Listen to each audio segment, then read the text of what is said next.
สัญญาณแห่งการปิดเทอมใกล้เข้ามาเมื่อดอกแคนาเปลี่ยนฤดู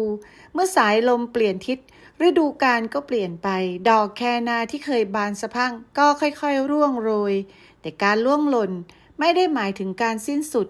มันคือการเริ่มต้นอีกไม่นานดอกใหม่จะผลิบานพร้อมรับลมฤดูถัดไปธรรมชาติมีวัฏจักรของมันเช่นเดียวกับชีวิตเราทุกการเปลี่ยนแปลงล้วนมีความหมายชีวิตก็เหมือนฤดูกาล